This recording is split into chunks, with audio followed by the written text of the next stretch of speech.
Hello. Hello. A lot of stages to go to get. I thought it was complicated just to join.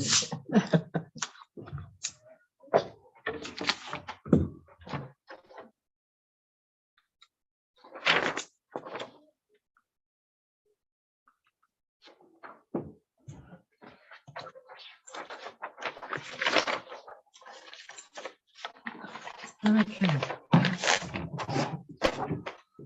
Your clock's behind. It doesn't matter if you set them, they always go back. So we just leave them.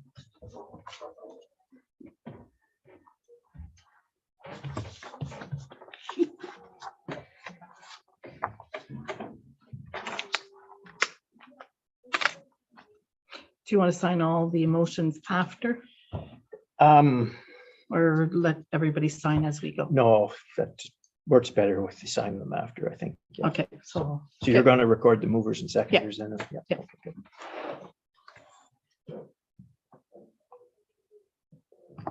Good evening. Hello. I don't want this rain to come. I want rain. But not this one. We need rain though. Not like that. Yeah. Bush is dry.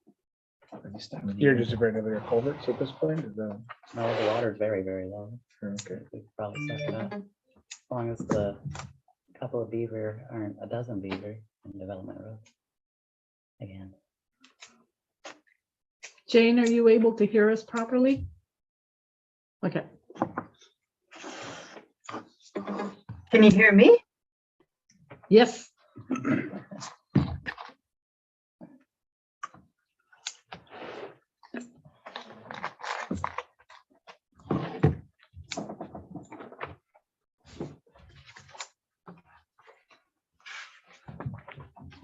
Diet Coke, eh? Mhm. That's your drink choice. Yeah. Very good. Wasn't sure if you're a Diet Pepsi or Diet Coke guy. Well, supply chain issues have been flipping back and forth between either one right now. Yeah, take what you can get it. My brother-in-law was 42 years, I guess, with Coca-Cola, so it was pretty well an insisted standard that it had to be a Coca-Cola product for a long Oh, time. yeah, He's yeah. retired 7 years, Right, now, too. so I can stray a little bit in my beverages. Yeah.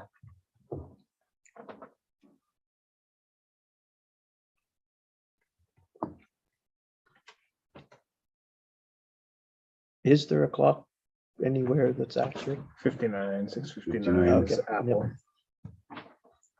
30 seconds.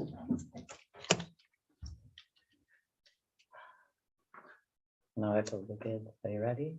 I'm gonna be gone. And yes, you can eat the last piece of pie. Yeah. The odds of a two-story house on a hill getting hit by lightning are like almost zero. There's a ground rod, but I've never checked it. Do you have a golf club like hanging on top of your roof? Just fun.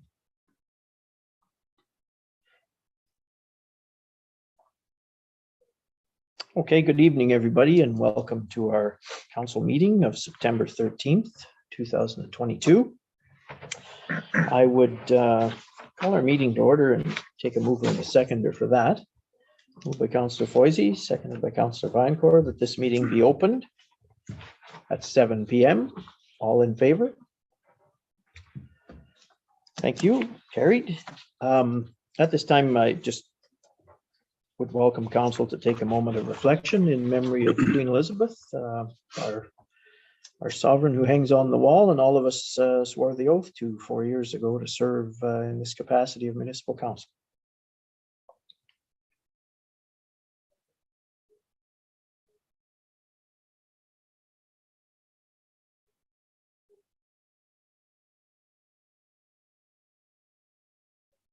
Thank you.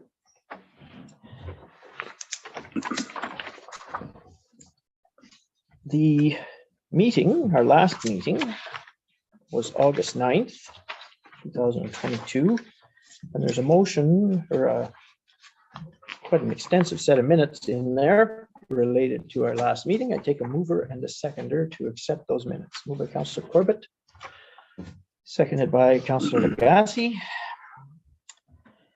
Just we'll accept the minutes, but I have a pointed note. Basically, there's no good time to raise it, but we'll accept the minutes, and then I'd like to just discuss one line item in there. So moved by Councillor Corbett, seconded by Councillor Lagasse, that the minutes of the regular council meeting held August 9th, 2022 be adopted as circulated. Any questions or issues with the minutes? I've noted my comment or question that I'm going to have in a moment. Any others? All in favor? Carried. Okay, so related to the minutes, and particularly there we are. I used to have a great big elbow room anymore on my kitchen table to do this. The motion or there's nothing wrong with the minutes. Clerk Gagne, so don't concern yourself with that. Did we lose Councillor Lagasse for a moment? Oh, that's what happened. Yes. Okay, well, give her a moment to join if she's able.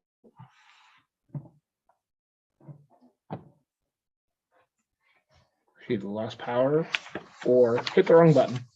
Been guilty of both.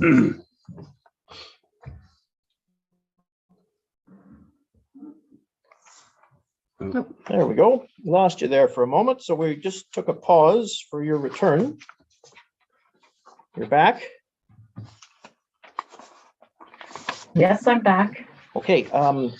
As I had mentioned prior to your hasty departure, I had flagged it's motion number 27 of the minutes, and just to bring council's awareness to that, council had appointed a interview committee, we'll call it, selected interview committee to conduct interviews for the office clerk 2 position that needed to be filled at that point in time. And 2 councillors were selected along with Deputy Clerk Gagne to select a candidate for the position of office clerk 2.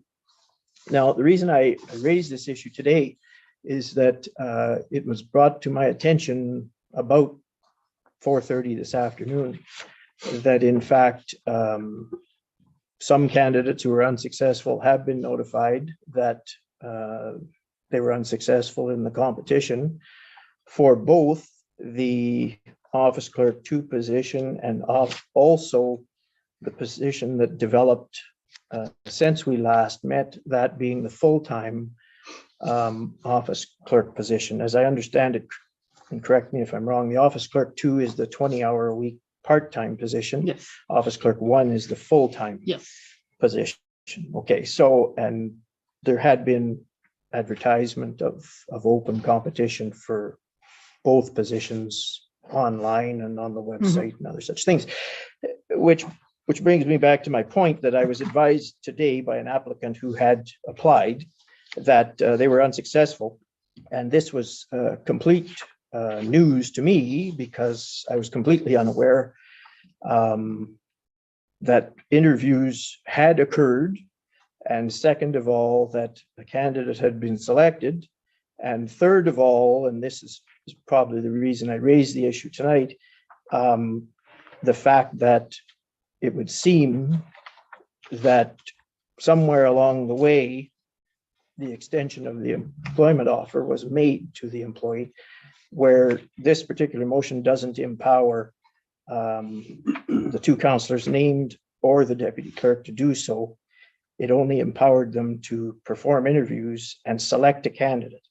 Now, I raised that only because there was a motion brought to this council in a special meeting, in a meeting that was called using a rarely used process, being the petition of 3 members of council. It was the second meeting of that particular day, which is a bit unusual in its own right, in that there had been a 2:00 p.m. afternoon meeting and then a 7 p.m. meeting of council for the one specific issue related to the single motion.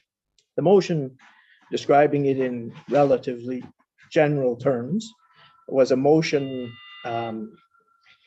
quantifying that council as a whole would deal with HR issues in the present circumstance, in that any hiring or dismissal or discipline or other such promotion or any other such actions would be an action of the whole of council.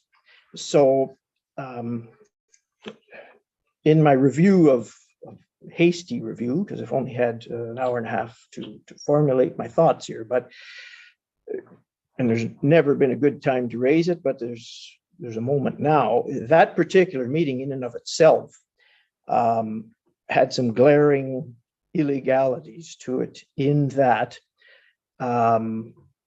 what we see at home in the video, the average citizen, isn't the full of what happened in that meeting.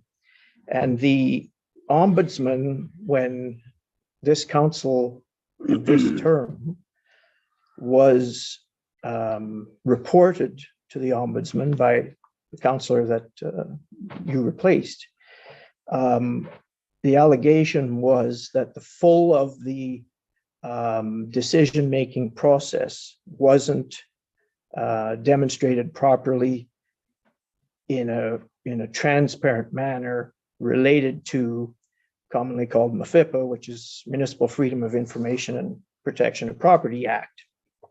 The allegation was that somewhere along the way a decision was made without it being held in a public forum.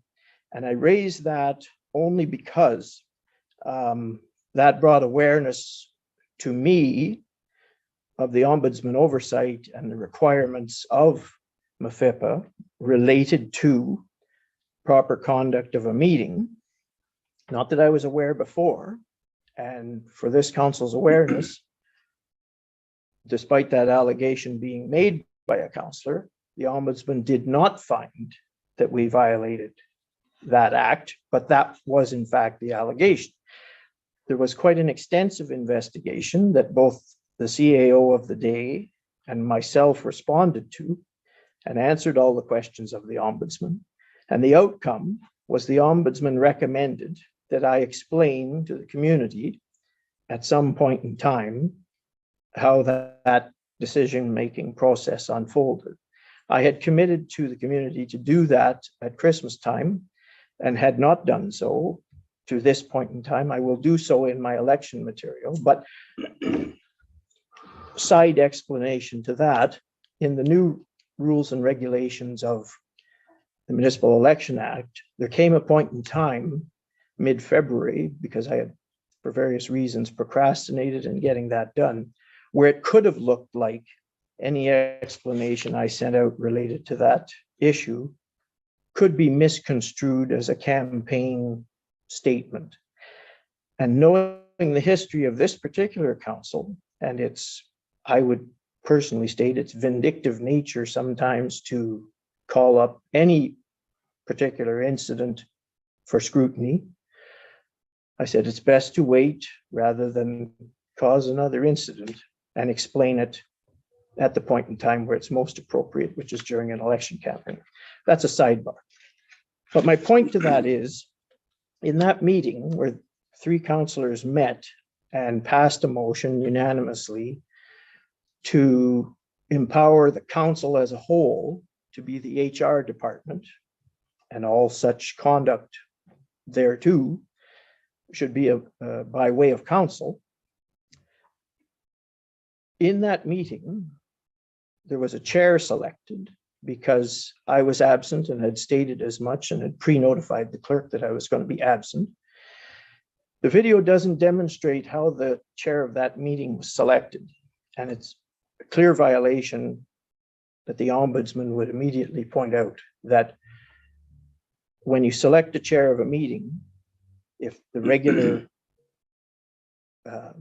natural chair is not present, that selection process and how you came to that decision needs to be very clearly demonstrated. And that video clearly does not. There had been some pre-discussion and pre-cooked decisions made prior to that meeting taking place. So that's just an example I'm illustrating to you that this type of conduct has been going on.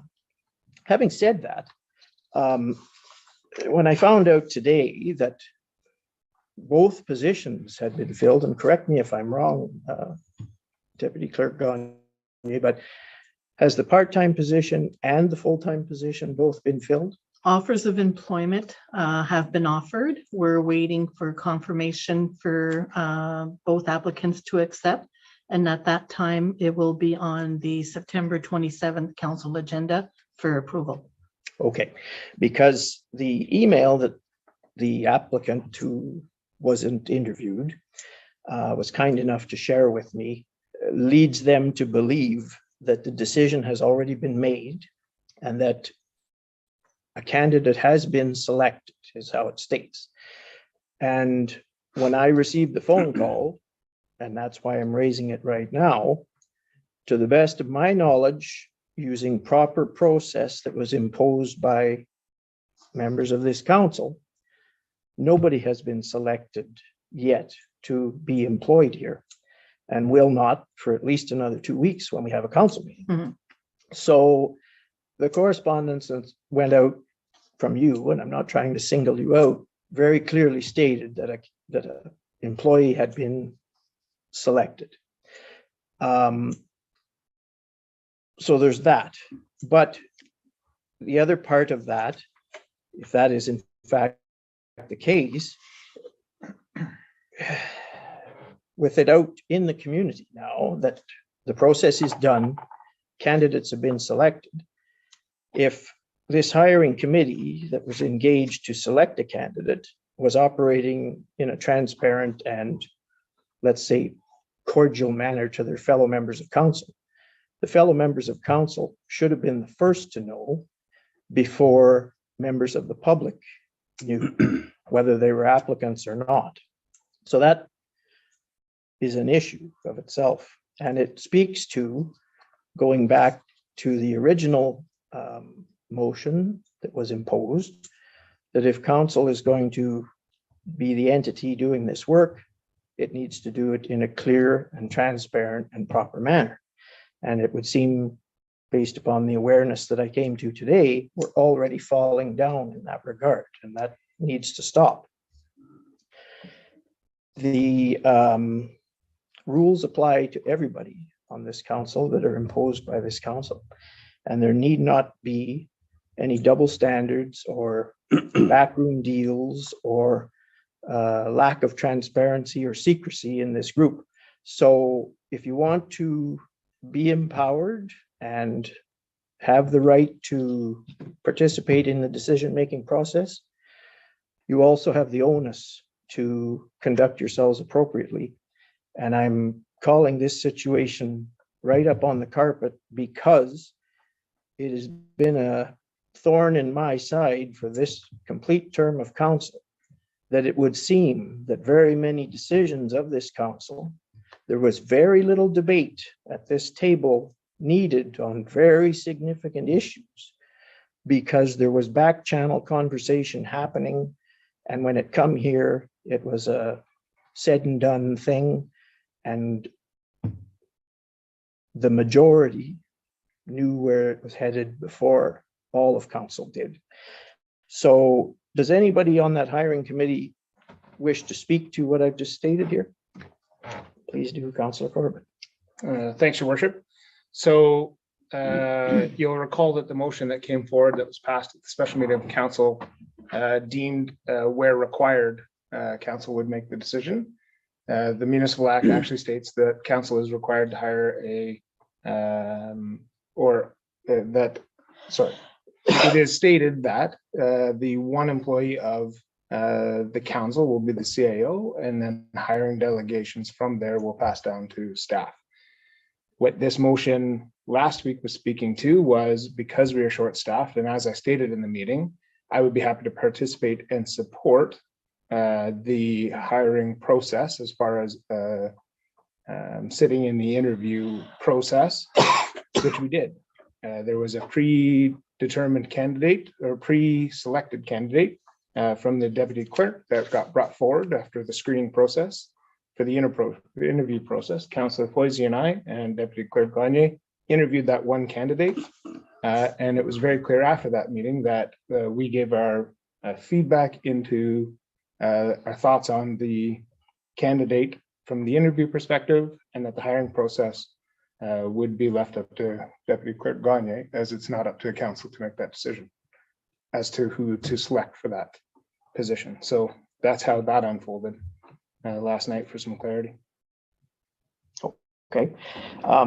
Could you speak to the fact that you were empowered to interview only for the office clerk 2 position, and without bringing it back to council for further authorization, also took it upon yourselves to hire for the office clerk 1 position? I would argue we didn't. We actually interviewed 1 candidate for 1 position. So the other position is currently vacant and no offer of employment has been made? Not according to conversations I've had. Okay. It was nothing to do, unless Council Foisey has any other information on that, it was not a decision that was made by council, nor was it our decision to make at that point. So Okay, so I'll ask Deputy Clerk again for clarity. Which position has been filled? Both positions have been filled. Yesterday, due to the unexpected vacant position of office clerk 1, I am now in a desperate position to fill those 2 with elections. The motion did state for office clerk 2. I went through all of the resumes that we'd received previously for office clerk 2 and asked them if they wish to keep their resumes for office clerk 1 or 2. All of them responded. I posted to advertise both positions at the same time.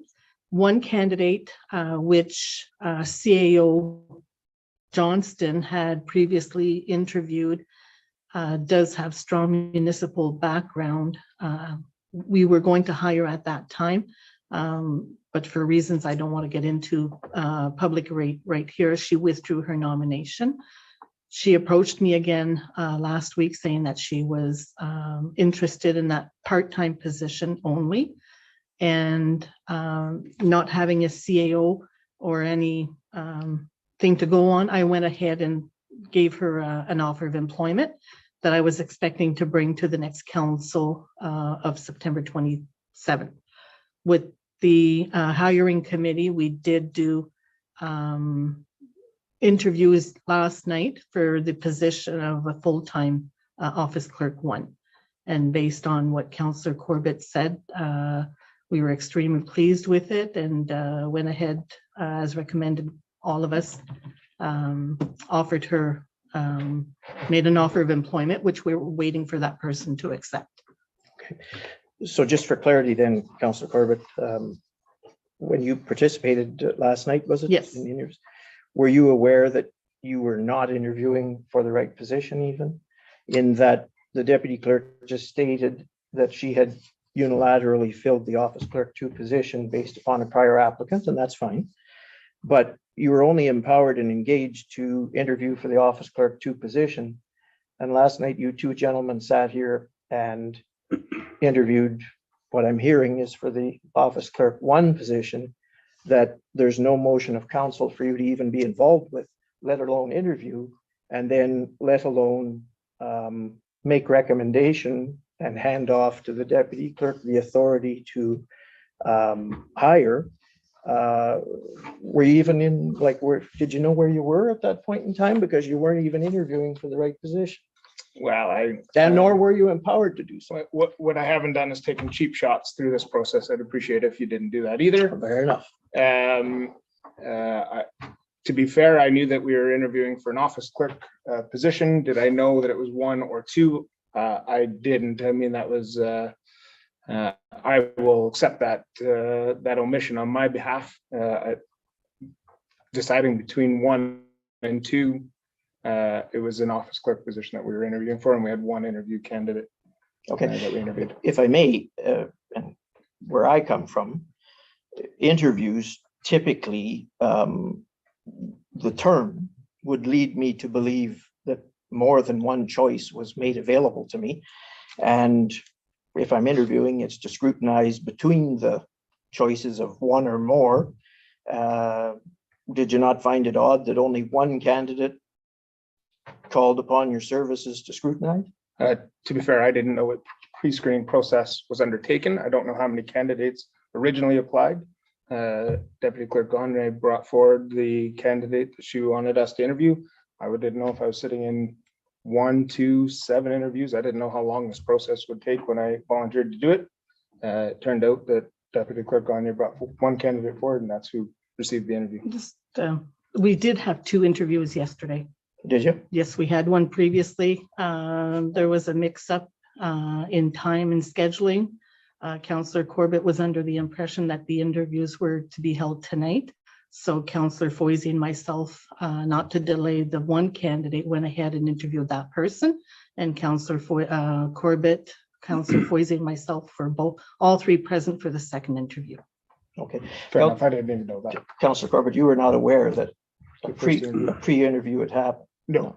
Okay, so I'm raising all this because when council wades into the area of quasi-management of a corporation, and there's been various councillors sit at this very podium that have questioned my integrity and authority to manage the municipal affairs. And the fellow sitting right beside you when you arrived last night didn't have the integrity or the courtesy even to say, prior to your arrival, Councillor Corbett, we interviewed another candidate. So here you sit, 24 hours later, basically with the courage enough to answer my questions, which I give you a lot of credit for, because there's been a lot of silence on this council for the past 7.5 years. Whenever anybody makes a mistake, they go silent. But I give you full marks for at least trying to be accountable for what transpired. And it sounds to me that you were in the same position that I was at 4:30 this afternoon, completely unaware that you were being, should I say, misled, or just out and outright not informed by choice that things had happened earlier in the day in that interview process. So I don't know how it makes you feel, but it makes me feel quite concerned about the health and integrity of this corporation when conduct such as that occurs. So, if I may. Yes, please. I can tell you that there was conversations that I knew that there was a second person that was in the running for a position within the community. What I didn't know was that an interview took place with that candidate. So I'm not completely blindsided that there was a candidate available for one of the positions that I thought was outside of that process last night. That's my error. As Deputy Clerk said, actually, I was under the impression that the interviews were tonight. They were last night. I missed the first one, but I didn't even know that happened. So, and in a nutshell, none of them happened because they weren't even for the right position, because it was for Office Clerk 1. And this council has not empowered anybody to meet on that in that regard yet, because at the time we met last, that position was filled. So it's quite a turn of events that all of this can happen, unbeknownst to the mayor, unbeknownst to you as a member of the process even. And now members of this community have received emails telling them they didn't get the job. And I'll welcome them to review this video at some point in time, because it brings integrity to the statement I made to the person who phoned me today, that you're telling me stuff that as basically the CEO of this corporation, I have no awareness of. And that telephone call came, I was under the understanding that those positions were still even able to be applied for, because I don't scrutinize the closing dates too well, which is maybe an error on my part. But to hear from the person on the telephone that they had already not gotten the job and someone else had, without it being a decision of council, is quite something. May I speak? Yes, please. So we had the interview. We did not empower anybody to do the hiring or anything. That's what we did. Questioned. And that's it. We didn't, like you said, we didn't empower anybody to hire anybody. And as I understand it, this will come back to council to ratify the positions, if they're hired or not. So it's still up to us to decide who will be hired or not. Right? So at best, it's just a, because the applicants knew before council, it's a cart before the horse dispensing of information, I guess I'd call it. The applicant shouldn't have known before council. That's something that I think should be paramount. The company should know who they're hiring before people are told you're not hired, because we may well disagree. And it just speaks to the fact that the choice 2 weeks from now is pre-cooked and decided. And if people have employment offers and others have emails telling them they don't have the job, what decision is there for to be made of this council then? It's not pre-cooked and decided yet. We're going to make the decision on next council meeting. Well, you don't have a lot of elbow room, because people have already been told they didn't get the job and others have been told they have. So if you want to wade into management, those details matter. Yes, Councillor Corbett. I would actually say that this speaks more to the fact that the municipality needs to do work on its HR policies, and where council is and is not involved in the decision-making of the day-to-day operations of hiring staff other than the CAO. Many municipalities, I actually have a hard time finding any municipality that doesn't operate with the fact that the council hires the CAO, and then the CAO is responsible for the rest of the staff. We are absent of a CAO, and we have a deputy clerk who is the highest ranking member of the staff side of the municipality at this point. And that power would have fallen to her to offer employment or not. That is, for better or worse, whether we accept that as the going practice, that is what happened. And that is, in my opinion, where the municipality should be going with its HR policies. That was the attempt to start that discussion or start that process with the previous motion. So if anything, I think what we've identified tonight is the glaring omissions that this municipality has for however many previous years that councils have been sitting, that we don't have the information that we need to function properly as a municipality. And that's where I'm hoping we can get to. Okay, thank you for raising that. In that, in 2013-14, there was a municipal labor disruption in this corporation that you may or may not be aware of. Yeah. And the reason for that labor disruption was because at that point in time, all of the management, the administrator, clerk, treasurer is what the position was called at the time, the road superintendent, and the director of planning and development, which to outsiders, because you're correct, most municipalities operate in a very structured environment, much like school boards and other things, and you have very defined management, and you have very defined, in our case, unionized workforce. But all of the management was in the union, and the councils of the time tried very hard to work within that mistake that was made by the mayor of the day.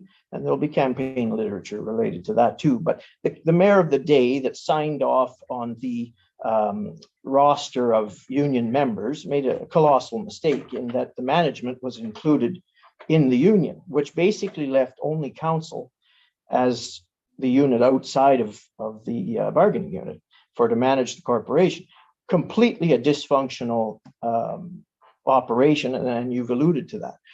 But the labor disruption of 2013-14 extracted two members of management outside the bargaining unit. One is our current manager of public works, and the other came to be known as a CAO position, which is a standard, well-known position across all municipalities in Ontario. When you say CAO, most people in the municipal know exactly what you're talking about. Having said that, that correction was made, and you're right, there currently is no CAO in the position, but the deputy clerk position remains within the bargaining unit, and as such has certain limitations of its capacity to hire and fire and such, because it's a unionized position. And what your statement has, I think, inadvertently disparaged and disrespected is the fact that there's still two managers in this corporation, and one of them sits before you right now. So to pass off to me the excuse that council can't be the hiring authority, I agree, and I fought that battle 8 years ago in a labor disruption, and Councillor Lagasse was at my side during that point in time, and I thank her for that.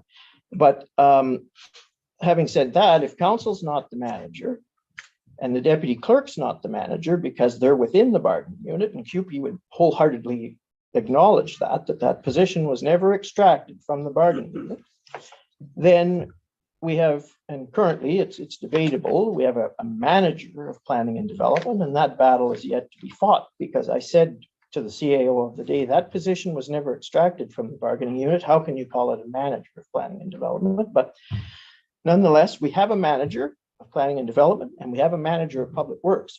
So if you're so insistent that there's such a void of management in this corporation, why would you impose the responsibility upon a unionized employee that doesn't need that burden and doesn't have the authority, when there was two managers right in the building who could have taken on that responsibility with the assistance of council interview selection committee? That's a question I have for you. I would say that it's a great question that should have been asked when we were discussing item number 27, when we passed the motion, that Deputy Clerk Gagne will perform the interviews and select a candidate. But you failed to bring it up then. It's fair that you're bringing it up now. It's unfortunate that you didn't bring it up then. I guess timing is better now, but timing's not better now. It's just that there's 5 members on this council, and 3 of whom imposed, first of all, there was no authority for council to be in the management realm at all, but a motion of 3 members of this council brought it very directly into the domain of council. And you're one of them, and you didn't recognize the fact that you have 2 managers at your service. So don't blame me for not coaching you in the right direction. No, but the clerks or the office clerks report to the deputy clerk. The office clerks, yes. They I report to the deputy clerk. totally agree that the deputy clerk should have. So it's not out of the norm that the office clerks or that the deputy clerk would be involved in the office clerk's hiring if that is actually the structure that has been not created by the implied municipality. at all. The deputy clerk in this particular instance is the lead advisor in the selection process, because first of all, that person is going to train these individuals, and second of all, they work hand in hand, side by side on a daily basis. So I'm not making argument there at all. What I'm saying is we've been falling down and selectively choosing our policies and procedures around here, and through this very dialogue, which has taken far too long of this meeting tonight, and I apologize to our viewers and everybody else that's sitting here listening, but you came last night interviewing for a position that wasn't the right position. You came late, and you're trying to spin it back on me that because 2 weeks ago I didn't tell you there was managers in the house, somehow motion 27 is now incorrect. So please don't go there. Well, please don't insinuate that I'm spinning it back on you. You brought this up for discussion. I am simply stating the point of view as a rebuttal to the accusations you have made. You can accept them for that or not, but I would imagine you're not going to, and we can move on. But that's how it states, and we used the deputy clerk as the authoritative body in that decision making since the hiring structure or the structure within the municipality is those office clerks report to the deputy clerk. And to close it out, and not to argue your point at all, but if you'd have stayed within your mandate that this council imposed and authorized you to conduct, which is interview for office clerk 2, not office clerk 1, and make a recommendation to council, because when you say select a candidate in municipal code language, that means you're going to propose a candidate. I'm hearing we are, but I'm also hearing from the public at large that the candidate has already been selected, chosen, and the others are told to go away. So that's what I'm raising here. So we can close the issue on that if we're satisfied with it. Any questions or comments? Yes. Just wondering what the difference is between office clerk 1 and 2 as per duties, or is it just the hours, or is it different duties? It's To help me just understand what the difference is. Both job descriptions are exactly the same. The only difference is the hours. And the pay would be the same? The pay is the same, benefits are the same, Then you just call them 1 and 2 just as. just to differentiate between the part-timer and the full-timer. So office clerk 2 is part-time and office clerk 1 is full-time. Just for my clarity, does the office clerk 2 get benefits Yes, as a part-time position because they're a permanent part-time? yes, And one more question if we could. Both positions are within the budget that was passed previously by council. yes. Thank you. Okay, very good. Any disclosures of pecuniary interest? Hearing none, okay. There's no presentations and delegations. Minutes and reports of municipal committees and boards, planning advisory. We did not have a meeting last month, but we are going to have a meeting October 4th. Okay, thank you. Fire department. We haven't had one in for a while, but I'm hopefully anticipating to have one soon. We have a few issues to speak about, so. Yes, we do. And I would hope you'd speak to them this evening before I have to, in that, and I'll welcome your comments related to an email that arose from Councillor. First of all, it came from the deputy clerk to me, advising me that she had to discourage a addendum and a special meeting portion of this council requested by Councillor Foisey, because the procedural bylaw, as we all know and have known for 8 years, closes off around, what is it, noon on Thursday or Friday? The agenda is prepared, and the business of this meeting has been a known fact now for 72 hours. So the request on Monday of this week, about 36 hours prior to this meeting, by Councillor Foisey for a special meeting and an in-camera session, was denied by the deputy clerk, and rightfully so. But I only came to awareness of the subject matter because of the correspondence that was floating around, and one of them was a reply from you, much to what I've just stated, in that, you know, is the meeting not closed for new business? But the email from Councillor Foisey and the subject matter of it related to the fire department, and we're not going to stray into any in-camera name descriptions here. If you'd like to speak to that matter now, I think that would be for the best based upon the history of this council. If you choose not to, I can certainly elaborate on it, but you're welcome to. I'd allow the chair first, please, if he so wants to, and then as a vice chair, you could. I just have a point of order question. Yes. Are we tabling this for discussion tonight, or are we not tabling it as part of the agenda? We're not Because tabling. the deputy clerk, rightly so, as you Mhm. pointed out, said that is not to be on the agenda tonight. So if we're going to open it up for discussion, should we be putting it on the agenda? It's not a discussion, it's a statement of the mayor, but I'm extending the courtesy to the chair of that department to make the statement in lieu of me. But if he chooses not to, I'll make the statement, and I'll explain why after, because as you described, 2 weeks in a municipal context, a lot can go wrong in that period of time. And in the history of Councillor Foisey, 2 weeks can be quite destructive. So it's best we clear the air tonight. So Councillor Viancourt, do you have any comment related to the request for the special meeting and the letter to the municipal insurance company from Councillor Foisey? Well, basically, I just wanted to say that I want to have a meeting with the fire department committee first and find out a few more questions about the insurance and all this. That's basically. Do you think you need to? Well, As a courtesy, I mean, you can't. I mean, yeah. And basically the other reply was that it wasn't brought up on Thursday, and I didn't think it should be brought up tonight, so. No, you're absolutely right. Well, I have issue with it, and the reason I raise it tonight is that I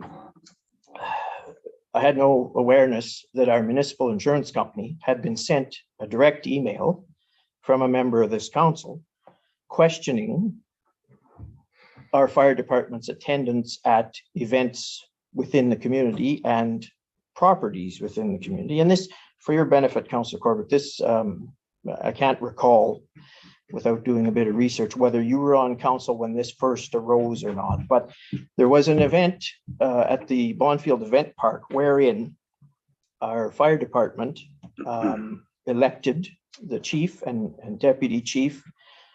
At the point in time, we were under a local state of emergency, and they participated in the briefings weekly with the emergency control group.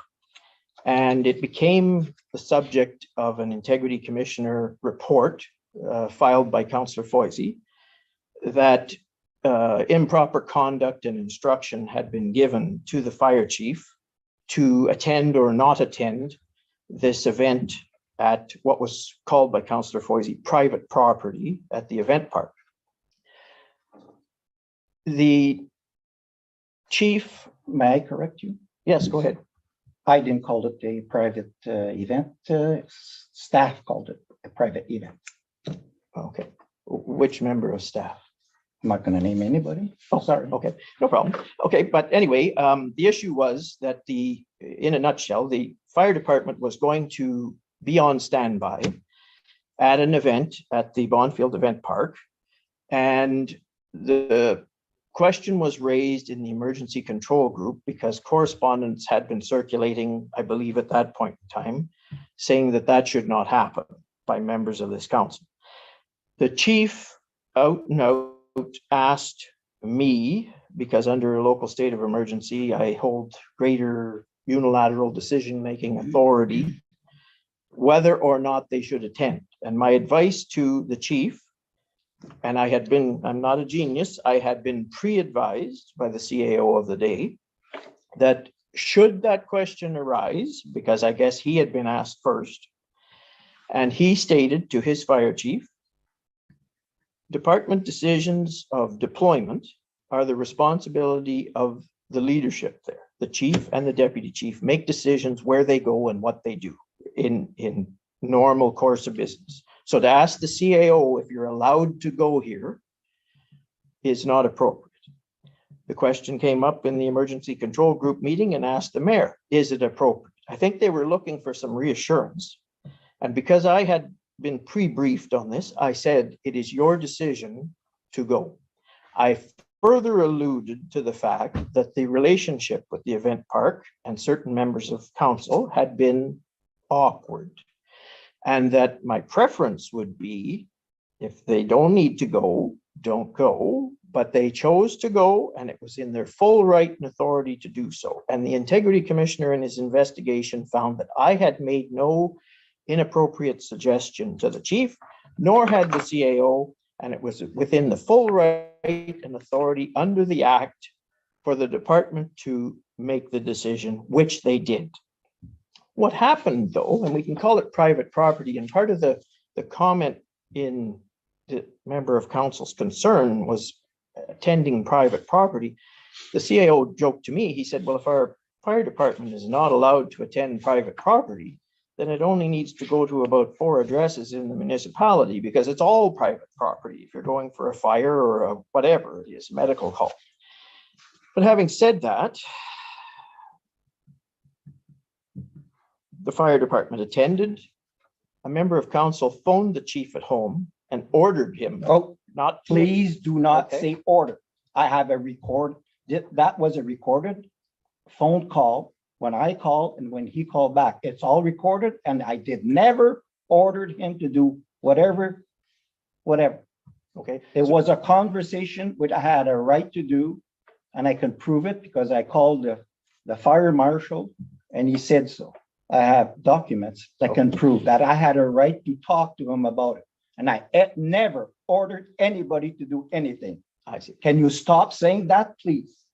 I will certainly do so, because the email I have from members of the department led me to believe he was ordered not to attend the next Please day. don't say that again. Okay, but you did phone him at home Yes, I and did. you had conversation about the fact they were attending at the event park, Yes, I did. and you expressed to them that that was not in favor with you. Yes, I did. Okay, very good. So we're all on side with that.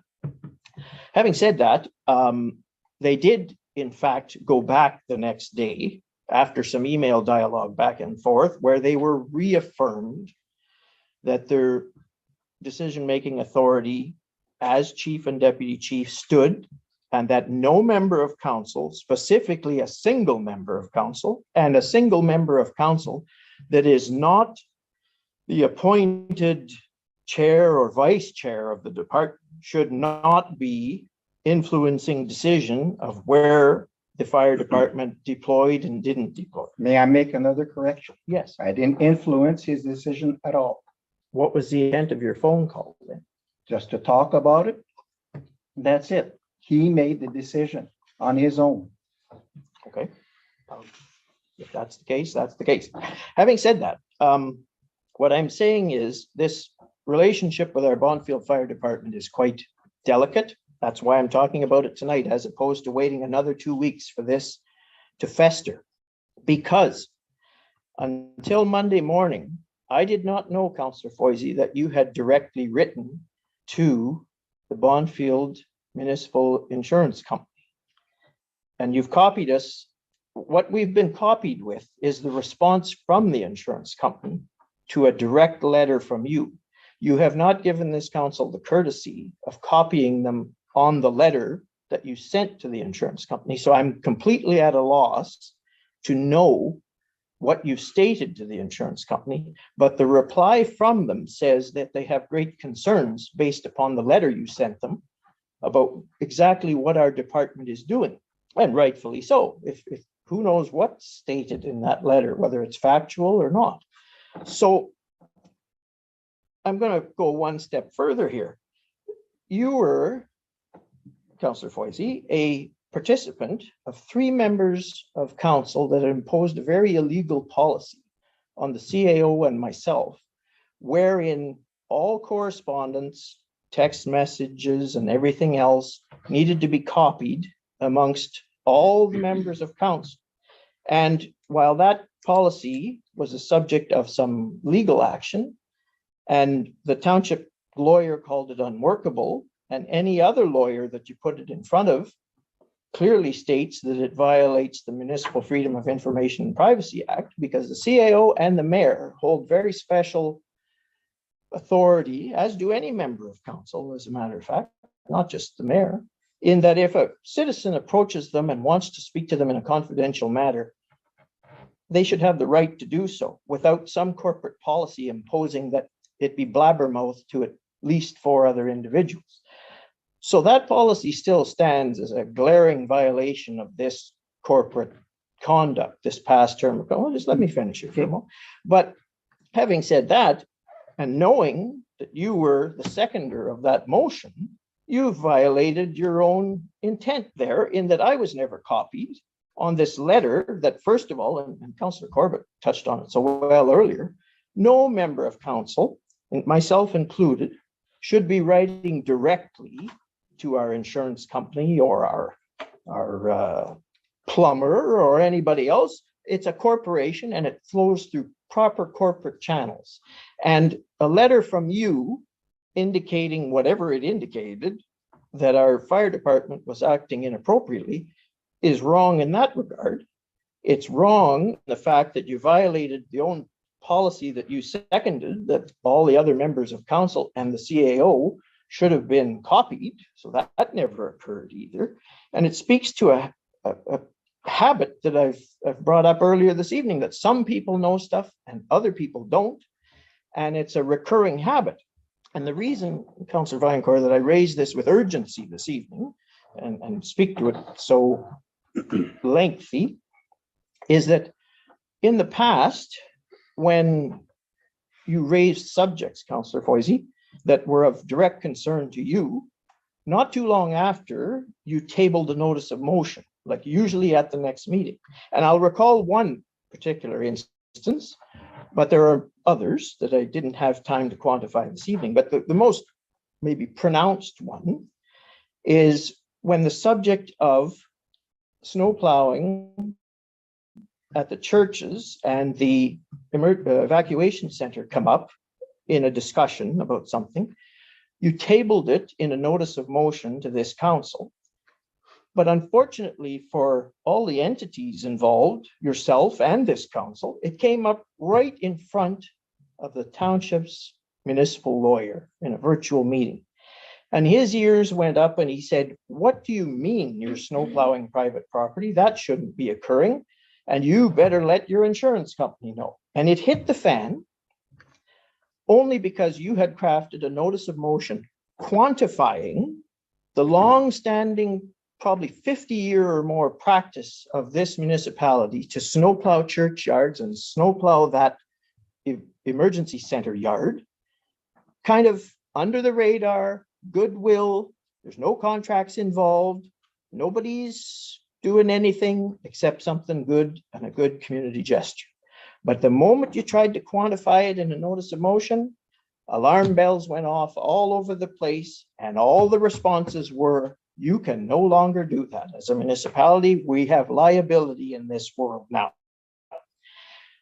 What the outcome of that was quite a lengthy debate at this council about how we fix that. First of all, the churches became thrown to the wolves because the emergency center became the central focus of the snowplowing, because we're a partner there and we're a tenant there and we pay monthly standby to have that facility available to us. So it was conveniently rolled in that for an extra $900 a month, snowplowing could be paid for by the citizens of this municipality. So it's now $1,400 a month. Correct me if I'm wrong. But all of this because, 900. pardon? 900. 1,400, isn't it? 900. Total? Yes. So it's only an extra 400 a month for snowplowing. Okay, I'm correct. I'm incorrect then, and I apologize for that. I was under the impression it was 1,400. Maybe the first check was because we were a month late in our dues. Very good. Having said that, the reason I'm raising this tonight is I'm trying to cut off at the pass a notice of motion related to our fire department, related to their attendance anywhere. It's up to the chief and the deputy chief to decide where they go and what they do. Just like the public works manager's decision to go where she wants to. Is that the same thing? To go where she wants to. And do whatever she wants to? Is that the same thing? No, it's different actually, and Okay. because there's an act that the fire chief is bound by, very specific to emergency services. Emergency service? There Okay. isn't such a specific act related to a public works manager that I'm aware of. They have responsibilities and obligations, and it's more corporate policy as opposed to provincial policy, to answer your question. But what I'm getting at here is we need to stop disparaging that volunteer fire department by questioning their motives from 2 years ago and dragging in the insurance company and everything else by letters from singular councillors is not going to help things. And what's even more galling, I guess is the word I'd use, is that you yourself, Councillor Foisey, are the one doing it, in that you stated for the record, and I have it in writing, that event park, which seems to be the focus of your intent with the fire department, you stated for the record that you have a very direct conflict of interest with that facility because you wrote in writing some time ago that the construction and the operation of that facility lowered your property values and that of all your neighbors. And that's a pecuniary interest. And yet here we are, how many years later, and you're the one that's always bringing up the subject matter of the event park. None of the other members of council are doing so. And you're the one that should not be, because you have a very stated and written pecuniary interest. I You've do said not. that yourself. Well, then your email needs to be retracted, and I'll look up the date that I received. But having said all that, I'll come to you in a second there. He had a statement or a question too that's ahead of yours. But what I'm saying is, this matter of the special meeting in camera session related to the fire department and all that, let that end. We're so fortunate to have our volunteer fire department and the leadership that's there. They do not need any harassment. And this, I'm not harassing anybody. Okay. Please stop attacking me with harassment I'm not- and calling stuff that we did illegal. It's not true.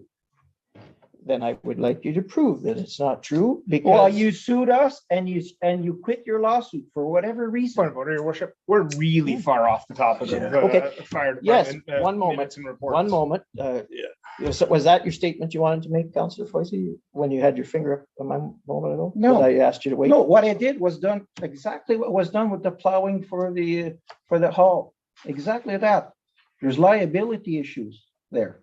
So that's what I wanted to know. Are there any liability issues with the fire department attending the Bonfield Event Park? That's all I wanted to know.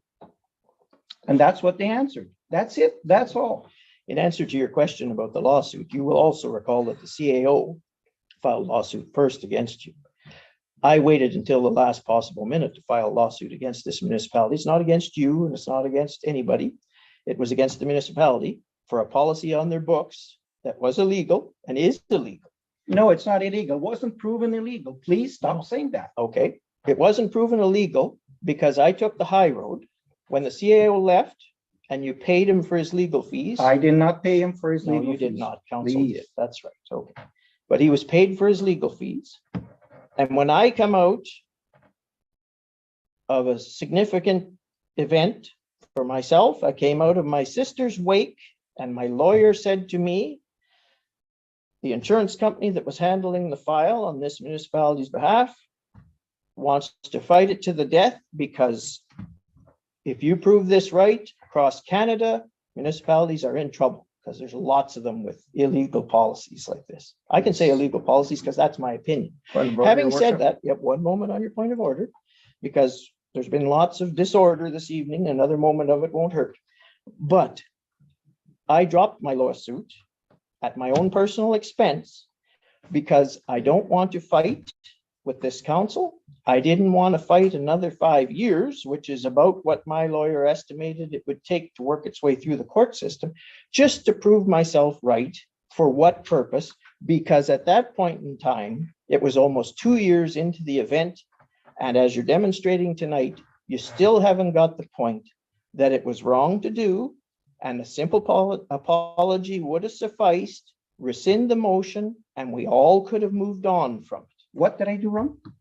You seconded that policy that your own municipal lawyer said is unworkable and violates the Municipal Freedom of Information and Protection. I don't of believe he Property Act. said it violated. Well, freedom. I believe he did, but there again, I'm just stating for the record, I took the high road, I dropped the case at my own personal expense, and no gesture has been made back, nor even, as I'm seeing now, acknowledgement of the wrong that was done. Having said that, that's a separate issue and totally unrelated. What I'm saying to you here is, please stay out of the domain of the volunteer fire department with insurance complaints or whatever it is, just Like we done with the plow. with the plowing. You said that if it's private land, we shouldn't be there. Is that what you said? No, that's not what I said at all. No? Well, who said that? The lawyer said that, and the insurance okay. company confirmed it because you Okay. waved it in their face with your notice of motion. Nobody was aware of it up until that point in time. And for 50 years, we could plow snow. You changed that with one. No, notice I of didn't motion. change that. I did not change that. Anyway, that's a debate for another That's day. your You had a opinion. point of That's order, all. Councillor. Well, I'm actually now past my point of order because you turned it down, but I'm hoping I can actually just make a statement. The statement is based on that we're at the fire department section of our meeting. Want to express a sincere appreciation of the men and women of the fire department. That recruitment, fire prevention, and fire awareness is squarely within their mandate. I appreciate the work that they do on it and how they go about doing that is within their domain. And I want to thank them for all the work they do on that. And we'll leave it at that. Very good. And also there was an event over the weekend that they had to, thankfully, very rare event. We've had another house fire in the community. And they received great kudos of praise online for that. So very good. Okay, recreation and fitness. Yeah, we did have a meeting last night. We had an update on the waterfront with the splash pad and the dock is finished. It looks awesome. There's still other stuff coming. We spoke about the Halloween parade, which is being all organized. And what else? We spoke of the trade show. Oh, we had the soccer clinic, which was really good. Hopefully, yeah, we had a lot of kids attend. Trade show, we're going to speak about it for next year. Am I missing something, Councilor Corbett? Yeah, well, I'll just add, the soccer clinic actually had 60 kids that attended the initial clinic and stabilized numbers after that. So kudos. It's great to see the community coming back out and enjoying some of those great activities. I appreciate the volunteers that have put that on free of charge for families in our community. And stay tuned. There's the Golden Age Club is actually holding a card night on September 22nd, which is coming up very Thursday. Yep, next Thursday. So yeah, great events. Stay tuned to the municipal website and any of the newsletters that come out, because there's all kinds of great events that are going to re-engage the community into some good old-fashioned community spirit. So Speaking of the Golden Age, they've announced they're having their Golden Age supper on the 24th too, which is a roast Yeah. beef supper. So yeah, that's exciting. it's good. Unfortunately, fortunately for me, once again, I'm going to miss it in that there's also the 75th anniversary of the Calendar Legion, which our municipality is a member of, and they've extended the invitation to me to attend along with all the other mayors of our Legion that gala dinner. So I will be there. Library. Yes, we had a meeting last night. I guess we'll report on what happened during the summer. There is a little free library at the Redeglen site. That's at the chip stand that was open, and it's pretty soon to be closed. The Friends book sale was a great success at $567.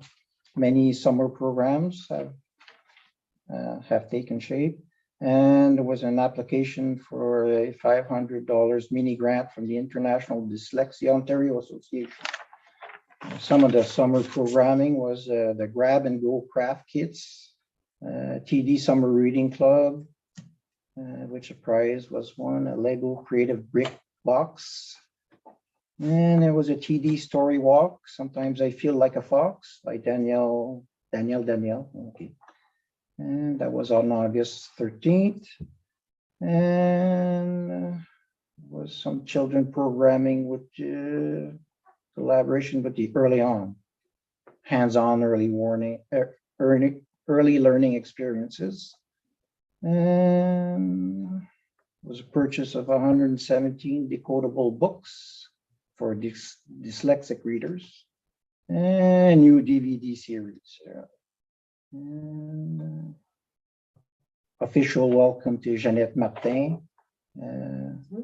Jeannette Martin, who is working at the library now, she finished her probationary period and hired on. Great asset to them. And that's it. Okay, thank you. General government has not had a meeting, nor has police services, nor emergency management. Public works, significant business in our agenda later this evening related to public works, but I don't know, did you attend last night, the recreation meeting, to kind of brief them on all of the, No, I a work. lot of your attention is related to waterfront master plan and other things right now, so. Yes. We've been very busy. We're not at arm's length with this project at all with the Public Works Department. We're quite involved in what's happening out there, digging trenches, etc. The splash pad looks great. We have a trench dug to it today. There was electricity put from the rink shack to the splash pad. Plumbing still has to be done. Tomorrow we'll get our inspection so we can do the plumbing. We're still waiting for a few pieces that are on back order for the splash pad, like grate for the drainage system. We're still waiting for back ordered items for the exercise equipment. You can see in the package tonight that we are moving forward with tying in our accessibility and our pathways to all of the exercise equipment, splash pad, porta potties, the playground. We did a little bit of landscaping down at the government dock or municipal dock. so that everything with the new dock, everything looks beautiful down there. Uncovered like that it was actually bigger than it used to be at one time. It was all had fallen in on top of itself. Just moved a few drainage ditching culverts so that the pathway can be installed without covering that drainage system.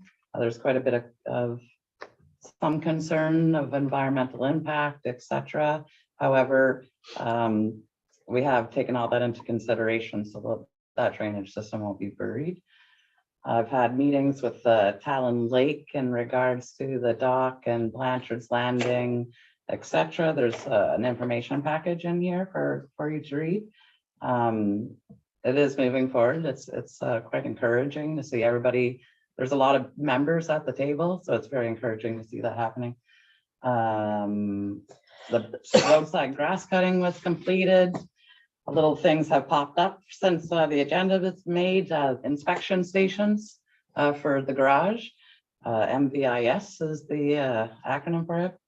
The MTO is going to be taking over inspections for all inspection stations across Ontario. Inspection stations, we will no longer have a license or stickers. The technician will come in and inspect our fleet with an iPad. That information is sent to the MTO, and then it is sent back to us in form of a sticker for our safeties. As of the end of this year, heavy duty equipment will no longer be safety under our inspection station license. We actually have to give up our licensing, hand in all of our stickers. It's quite a process. Light duty passenger vehicles are implemented by the middle of next July. I've been in regular meetings Wednesdays and Fridays for the changes and transitioning of the recycling program. We've been working with the Circular Materials Ontario, CMO. We're kind of a special working group because there's only 52 municipalities that have recycling depots only without curbside pickup. So we're kind of a special little group, and we're not really falling under the same arrangements that would be with curbside pickup. So we're a little working group that we've been working with them. Right now, we're kind of all still stuck in arguing that schools, commercial buildings, senior housing units are not considered paid materials. So we would be docked 25% of our income from recycling because we allow them to recycle. So we have to make decisions in the next 2 years, whether we charge our commercial units or do we suck up that cost, or how can we prove to the provincial government we don't actually have 25% of commercial entities going into recycling. So that's a work in progress as well. Because of the CAO not being here, I've been updating and trying to put together a mandated asset management plan that has to be actually accepted by this council. It has to be posted on our website. We're kind of behind the due date. We need that document for OSIF and gas tax. So it's going to be an asset management plan. It may not be one that I wish to have set in stone. However, it'll check all the boxes and it'll be available so we're able to still accept those monies. I kind of went backdoor shopping today at Tracks and Wheels. Excuse me. It's very difficult right now to get grader blades. They're on back order everywhere. I recall that Tracks and Wheels has some grader blades from like 10 years ago that they moved from one entity to the other entity. I remember them being there, so I actually saved like $4,000 today. It was like an auction almost out there in the backyard. So I'm kind of pleased with that. We have a couple little projects that we still have to complete before winter. We just want to do the hill portion of Talon Lake as part of our conversation with that group for the Talon Lake Blanchard's Landing. They're fully understandable that we can't just focus all of our taxpayers' money in that project. We do have to kind of spread the love. And we have a little bit of ditching we'd like to finish on Lakeshore Road. We've been hauling gravel since the budget's been passed. We've been hauling it ourselves from the pit beside us to save money because trucking costs right now, it's $135 an hour just from Birches Road. I think that describes most of our activities, and you can see that I've been busy with requests for quotations. Yes, Councillor Lagasse. Go ahead. I have a couple of comments and things that I've noticed. It's great to see that Blanchard's Landing is coming to a close. I've been on trying to get another dock for that area since 2010. It was one of my first things that I did 12 years ago when I first came into council. And now that it's coming into full circle and it's almost complete with a lot of hard work, and I got to thank a lot of the people that were in the committee throughout the years, because it's a very complicated situation, a lot where the ministries, the parks, 2 municipalities are involved, and so is conservation. I have to thank Chris Main, who in the spring started it all back up because it had went dormant. And so he starts it all back up and he starts to investigate, and he keeps me apprised of everything that he was doing, all his steps. And that's where he leaves it with the CAO to get the funding and that. And recently I heard that our Mattawa North Bay First Nations, Algonquin First Nations are on board, and he's been doing his part also. So, and I think this project is doing well, and I think it's going to, hopefully it won't finish during my term because this is my last term, but at least I know that it's on its way for the final docks and restoration. And I had another point that I have to make is the weeding of I guess the roadside weeding. I noticed that a lot of the weeds were taken care of, dug up. And I'm talking about the wild parsnip. And I compliment the crews for doing that, and you also, but at last council meeting, I had asked for a section not to be done, and unfortunately it was done. But I'm kind of hoping that next summer, maybe I can tell you, call up Public Works and tell you where the places are so that you can concentrate digging them up so that we can stop the spread, because the seeds are now spread a little bit farther again. So I just thought I'd let you know that. But thank you for all your hard work. And that's it, Mayor McLaren. Thank you. Okay. That's it. Thank you. Thank you. There's no motions from any of the committees, so reports and non-municipal committees and boards. Phenom, there's nothing I'm aware of this evening. North Bay Mattawa Conservation Authority. We've been on vacation for the summer. Sorry, the summer. Our next meeting, I think, is either the 19th or the 26th. One of the two. One of the last Wednesdays of the month. But I'd like to note that the North Bay Mattawa had their 45th canoe race, and there was 42 teams that attended across country. Now they haven't had a race in 2 years, but it was well attended, and the first place finished in just a little over 6 hours. So we had some really good competitors, and it was a good review and a good start up for the 2 years that they had been off. And I'll give you a report from the next meeting that we have. All right, thank you.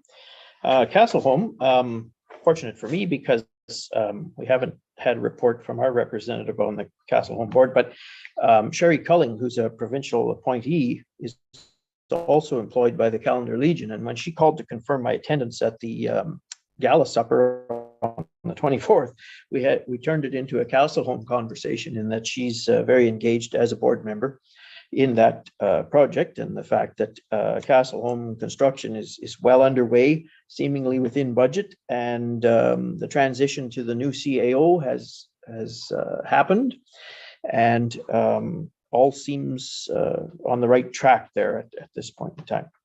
Landfill nonprofit seniors housing. We didn't have any meetings since the last meeting. Okay, thank you. There's no notice of motion, no bylaws. So we're on our way to disbursements. I would take a mover and a seconder for the disbursements and then open the floor to questions. Moved by Councillor Corbett, seconded by Councillor Viancore. I would now open the floor for any questions related to the disbursements. First one, I'll kick it off. I asked and didn't follow up, but in the accommodations for AMO, I see two charges for myself, only one that I hold receipt for and I'm aware of. The $749.77 AMO accommodations attributed to me. What is that? That was the former CAO who had booked a room under your name. And he was going to use it, and then Okay, I'll leave it at that. so it got attributed to me. All right, thank you. Any other questions? Yes, Councillor Lagasse. I have a couple. Page 2 of 7. I think it's the fifth line. It's Degani and LaFive, the general admin roof work for $9,876. I thought we were done with the roof. We were done. This was the 10% holdback. Oh, I see. 10% back. That was for this, eh? For this roof, Okay. yes, there was a 10% holdback, I had and a that's what question that about was. That too, I wasn't sure. Yep. Okay, Okay. And then I noticed, well, I won't mention it, but I noticed the flights to get the fire truck, and that was within that amount, right? That was already, I think, I remember when we discussed the amounts and all of that, that they had mentioned the flights were going to be included in the amount that we had agreed on. Mhm. Yes. Yeah. Okay. All right. And yeah, and the roadside brushing, I have a question about that. 6554. Is that within our budget? I'm pretty sure it is. It sounds like it. But Anne, can you confirm? It's a little higher than what we first anticipated because of the cost of fuel. However, our budget includes our brushing program. So if I have to steal a little bit from there to cover the difference, I will remain in budget at end of this term or this season or this year, this season. Okay. Right. And we're just one more question. We're still dealing with legal matters re the CAO.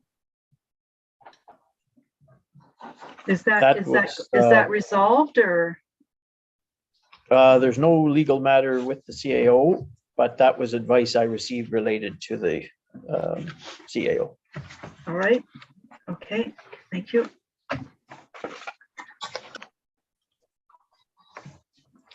Any other questions related to the disbursements?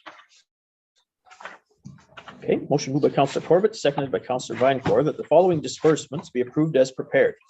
All the departments under APO 6143 for a subtotal of $554,209.39, and payroll batches 1236 through 1243 for a total of $79,137.93, resulting in a total disbursement of $633,347.32. All in favor? Carried. Moving into our correspondence and information, the manager of planning and development wishes to attend the Committee of Adjustment Conference. I take a mover and a seconder to authorize that travel. Moved by Councillor Foisey, seconded by Councillor Legacy. I gotta keep an eye out there. That the manager of development and planning be approved to attend the 2022 OACA conference in Peterborough on September 28th, 29th, and 30th, 2022, and that expenses be paid accordingly. Any questions? All in favor? Carried. Next item, report from Public Works Manager regarding the awarding of the 2022 winter sand tender. There's a extensive report in our package. I would take a mover and a seconder for the motion, and then if there's any questions, we could entertain. Moved by Councillor Corbett, seconded by Councillor Vinecore. I'll read the motion. Whereas a request for quotation was issued for the purchase of winter sand, and whereas 3 bids were received on time without errors or omissions. Therefore, the Public Works Manager recommends to Council to accept the quotation from Miron Topsoil at $6.75 per ton for a total of $33,750 plus HST, and that the Public Works Manager proceed with the purchase of 190 tons of salt for the winter sand from K&S Windsor Salt for a total cost of $23,465 plus HST. Be it hereby resolved that Council approves of this recommendation. Any questions on this one? Yes, Councillor Legacy. Just like to know how it compares with last year's tender with the amount. Miller has gone up about 85-90 cents, where Miron Topsoil has stayed the same. That's a new company. The trucking company is new to us as a person that had tendered. The price of salt, however, I put a little blurb of information. Like the price of salt is really what is hard on our budget this year. It has fluctuated quite a bit over the last 3 years. However, we were kind of aware with COVID and the price of fuel. So we did increase the budget this year, 5,000 to remain at the same level of service. And we will be within that $5,000 increase. Okay, any other questions? All in favor? Carried. Next one, report from the Deputy Clerk regarding municipal software. Take a mover and a seconder for it. Moved by Councillor Foisey, seconded by Councillor Corbett. I'll read the motion and then I'll ask questions. Whereas a request for proposal was sent out to replace the municipal software program, and whereas 3 submissions were received, reviewed, and evaluated by staff. Therefore, it is recommended that Town Suite be purchased for the needs of the township at a cost of $170,050 plus HST, and that it be funded through the Modernization Reserve Fund as approved in the 2022 capital budget. Be it hereby resolved that Council approves of this recommendation. Any questions? Yes, Councillor Vanko. I'm just curious to see what the other quotations and price were and what's the difference of the price. Do we have any like numbers compared to this cost, like compared to who There or the other was, software, whoever? the prices fluctuated greatly. But it depended on what they provided us. So some software were basic and had to have add-ons to actually meet what we have now. And others provided everything and had opportunity for improvement in the future where others did not. And how much, like? It 30,000, ranged 50,000? From 37,000 to this one at 170,000. Okay. Just to further that, in that tonight we have the rare occasion we have so many of these large purchases in our agenda, but it just caught my attention that the $170,000 purchase was a one pager and purchase of a $36,000 SUV was a 6-pager. So my preference would be that we set this aside for tonight until next meeting, in that I'd like to see the other proposals, just to compare apples to apples, or apples to, as you say, some are a grapefruit and some are an apple. So if unless there's So you would urgency that it has to be done this evening, I'd like to see the other proposals, all the proposals, I guess I'd say. If council agrees, and if they don't, well, that's just my opinion. No, I agree. Yeah, I would like yes. to, I know that I agree. Okay. Manager Carr, you had something you wanted to say, or? yes, just in Andre's defense, this is her first go. No, and I didn't, if I misstated that wrong, I'm not trying to bring, I've done a lot of that tonight, some undue scrutiny to your role here. But I'm just saying, for the sake of such a large purchase and the basis of 2 weeks, seeing all the 3 proposals would be, I think, helpful for council.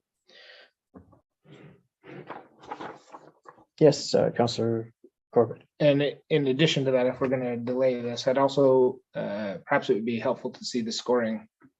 We have to be careful what goes public and what isn't public, but sharing it with council would be fine. But the scoring that was determined between the two proponents, that Three. three.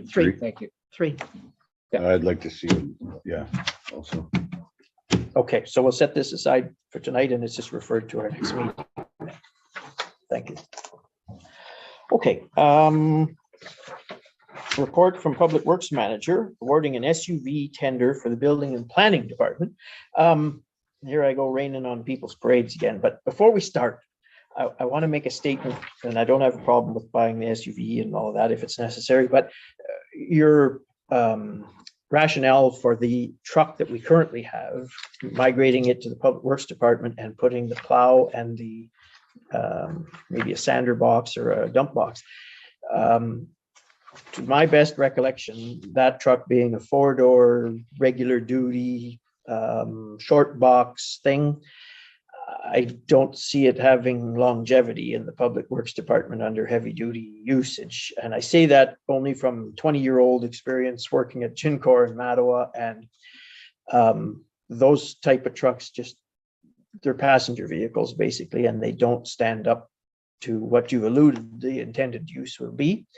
So I would suggest to you that council would welcome, if the intent is to retire that 5-ton truck that we have, or sometimes 3-ton, in the or whatever, future. yeah. Yeah. If the intent is to retire that, we need to replace it with something more robust than the building department truck. But that's just my friendly advice based upon experience. Actually, since I wrote this report, I kind of had a little peek at what Calendar has for a setup, and it's like a 3/4 ton.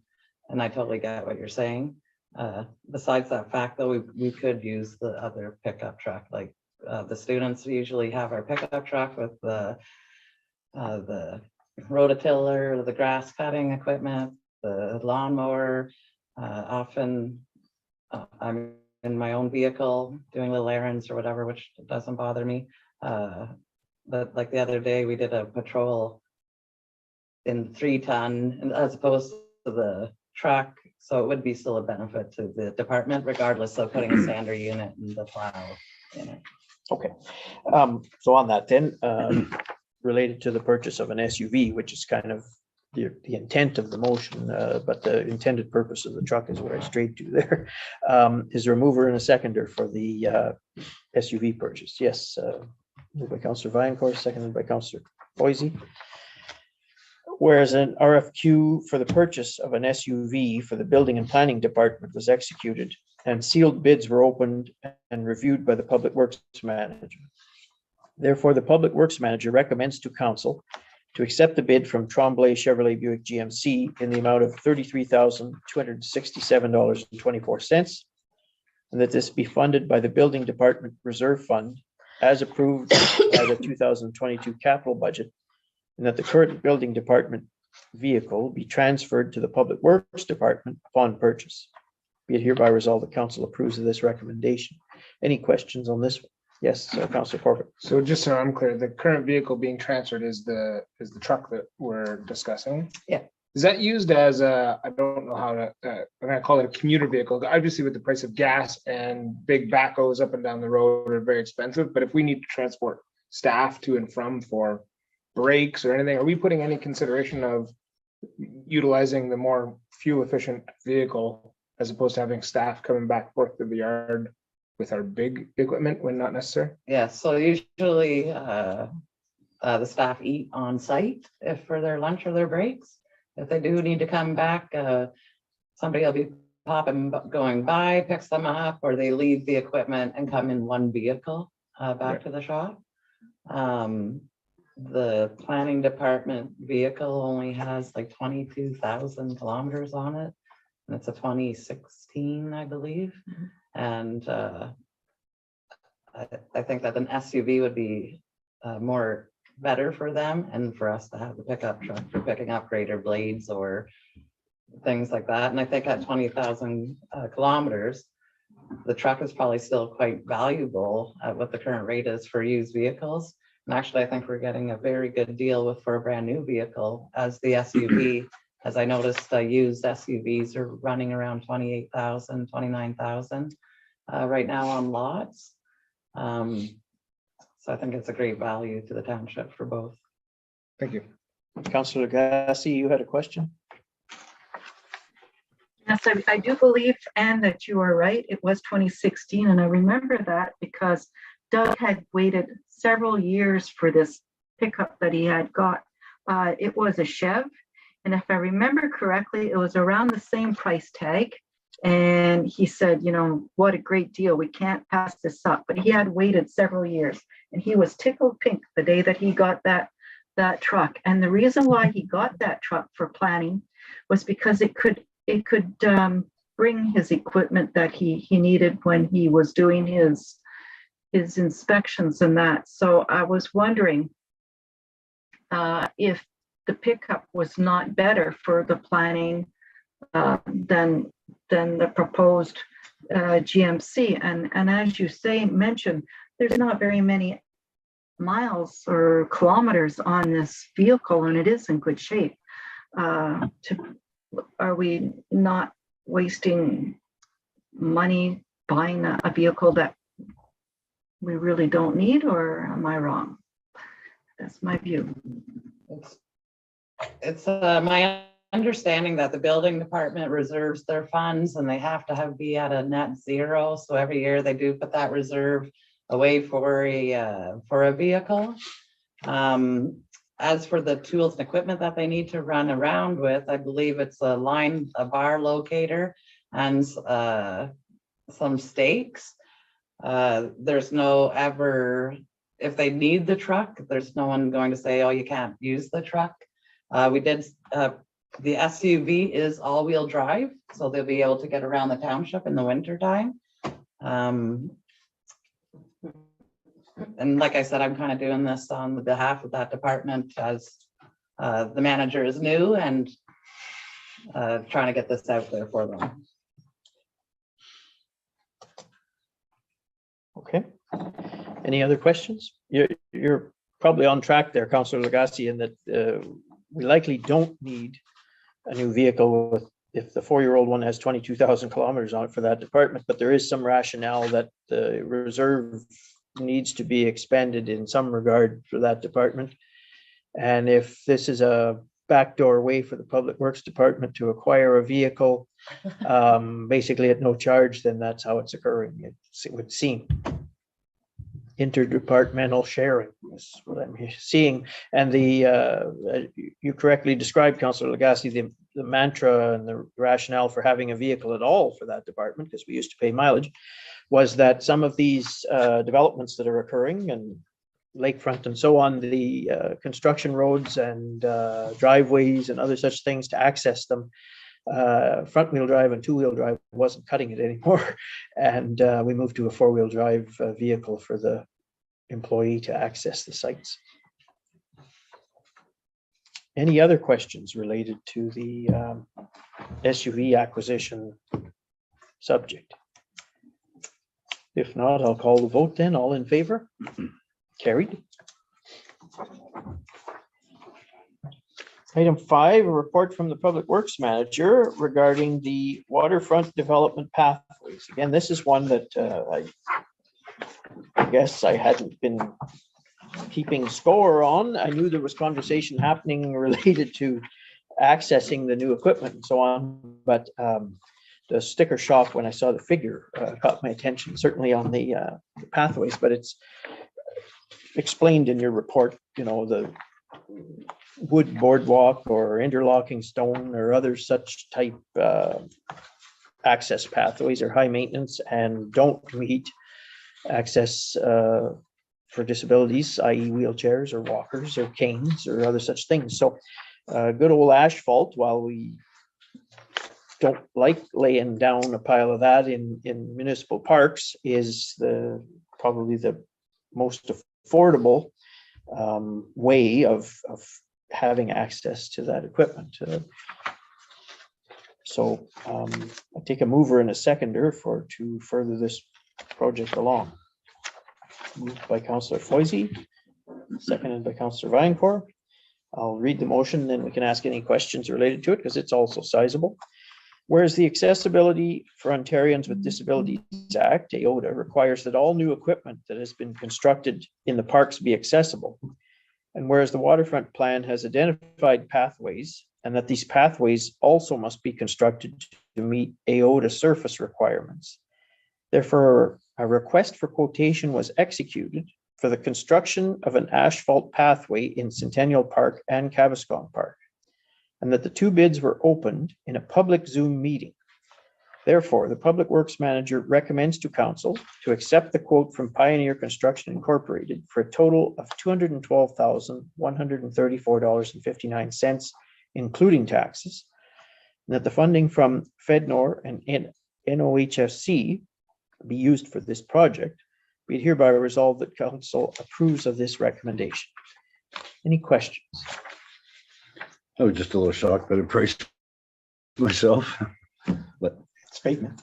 yeah, I know. I just, One more, Councillor Lagacé, before I lose my thought. The 212,000, there's 21,000 of it is actual municipal dollars because we pay 10 cents on the dollar for the 90% grants we got from FedNor and NOHSC. Now, it's all taxpayer dollars, and we recognize that, but and it behooves me to not be able to pave Development Road in a high-cost asphalt year.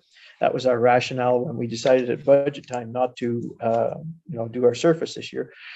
But there are timelines and limitations on this, and the equipment is there now, needing access under the Act to get to it. So that is why the figure is there, and that's why it's being actioned now. Councillor Lagacé, you had a question. Yeah, yes.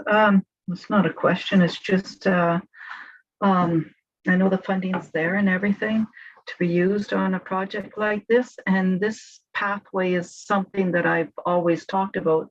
You know, that I visualized having with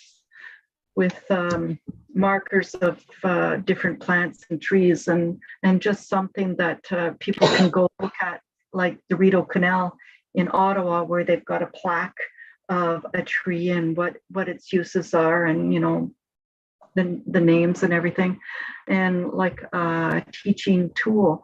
I just kind of figured that I didn't visualize it as pavement. I visualized it more natural, and I guess I was a little bit, I guess it's different from what I thought was going to come out of all of it.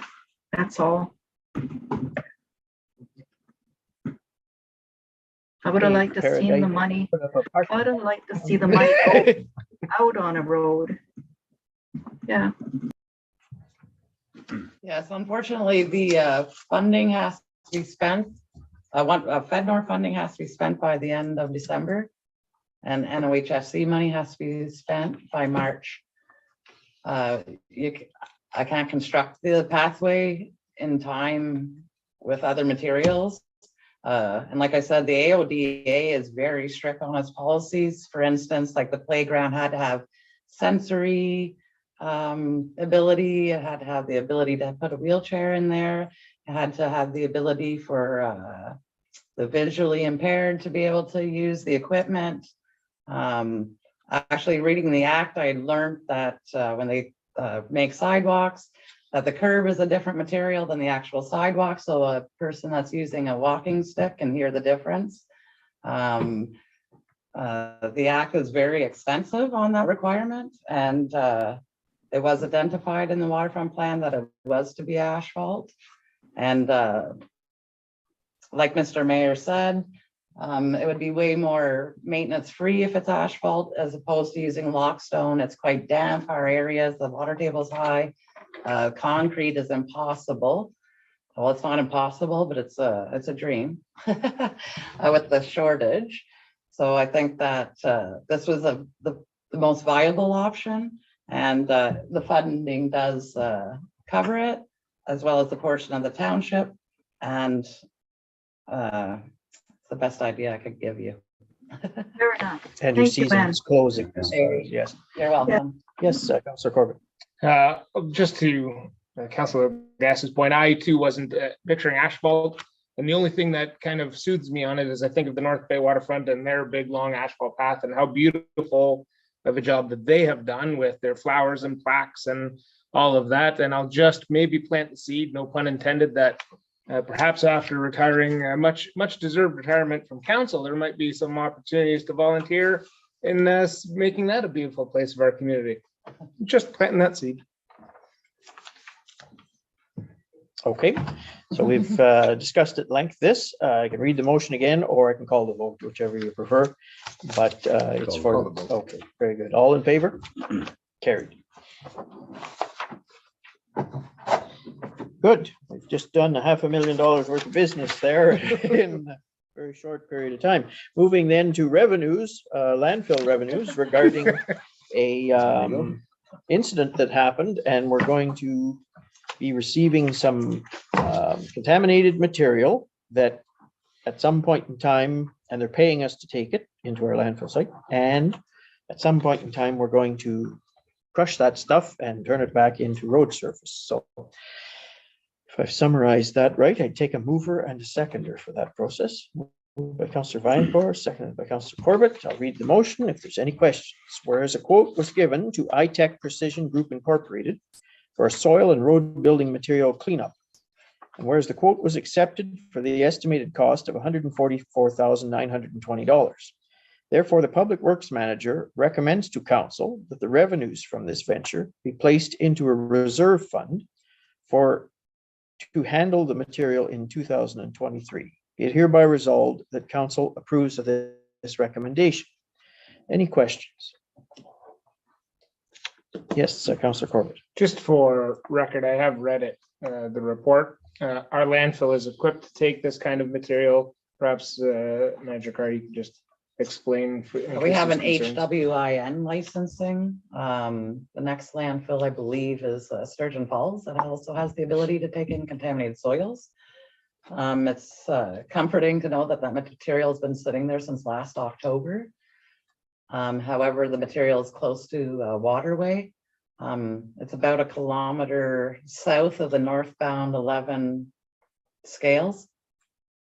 And it's not a very large area. The amount, if you've ever seen the sand pile at the public workshop, that's about how much material that they wish to bring to our landfill. They sent us the testing of the material, and it is of low quantity of the hydrocarbons. We have to just handle it for approximately 6 to 7 months, and we'll have it tested, and then we can just actually recycle the material at a very good cost to the municipality, which would be basically zero as we're getting paid for it, and we'll use that money to put it back to where it belongs. Councillor Lagasse, you have a question? Yes, I do. I see that once the material is deemed clean by the Ministry of Environment, I would like to crush the material to be used in the quarry. My question is, before this all happens, The ministry, is there an environmental assessment regarding this material that will be coming in and what it will do to our environment? Is it acceptable?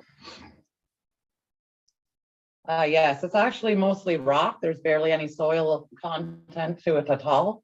So it's just rock, like the larger rock that's underneath the surface of the road. It's about 15 inches and smaller, but nothing tiny. And yes, there is a process of having it tested. Okay, by and the so ministry. are we approved by the Ministry of Environment to put this into our landfill, like that it wouldn't leach out into Yes. the water system? Yes, Right, so that's why we have to handle it like we do. all right. So we have to keep turning it. So we've already handled it twice. We have 75 loads in already. So we handle the material, and the material actually airs out as opposed to leaching. I believe the township has done this in the past as well. So it airs If I'm out. correct, What about the Primarily rain? diesel. Diesel. The rain, what does the rain do? Right, so it'll leach into the landfill. However, as you know, we get water sampling done 3 times a year at the landfill. If anything pops up, it would pop up in the water sampling reports. All right. Okay, so we didn't really ask or have an assessment done to see if it would be over the limit of what our landfill would be able to accept. No, it's fine. We have, when it comes to the landfill, it's about the 80 years of fill, etc. So basically we're giving it a resting place until we handle the material, and then we remove the material from the landfill. Okay. And I think the reason this named company, iTech Precision Group, is involved in the motion is they were the contractor for the insurance company that pre-scrutinized all this. It's just was their obligation to find a home for this stuff to go to, so that that diesel fuel basically could evaporate out, much like when we've rehabilitated 2 gas stations within the municipality. There was huge amounts of material came there, and much the same way we used it for cover material eventually. So We that's know what that this is about. But this iTech Precision Group is the experts on how you manage it. All Sorry, right, Jane? so we know that before the other projects, the other 2 gas stations that put their contaminated waste into the landfill, do you know how the process where it is now? Like, Yes, like I know that when the gas stations were taken in of material, so we have to stir it up continually throughout the season or out a year or until they deem it okay, and then we use that material for cover at the landfill.